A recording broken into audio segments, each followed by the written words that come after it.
સમાચાર મહેસાણાથી પ્રાપ્ત થઈ રહ્યા છે। કડીમાં યોજાયેલા સન્માન સમારોહમાં નીતિન પટેલે આપેલા નિવેદનથી સ્થાનિક સ્વરાજ્યની આવનારી ચૂંટણીને લઈને રાજકીય ચર્ચા વધુ તેજ બની।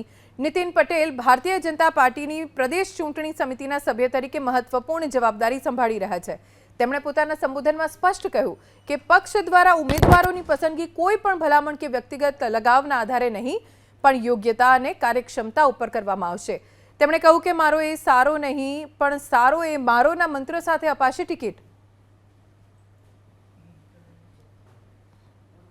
કે દરેક કાર્યકરોને અમને બધા કીધું છે હોદ્દેદારો કારોબારીને કે મારો એ સારો નહીં, આ તો બધા ઘણું સારું બોલે છે, આ મારો આ બહુ સરસ કાર્યકર છે, એમાં કઈ ના હોય, પોતા નજીક હોય એટલે એને આનંદ થાય।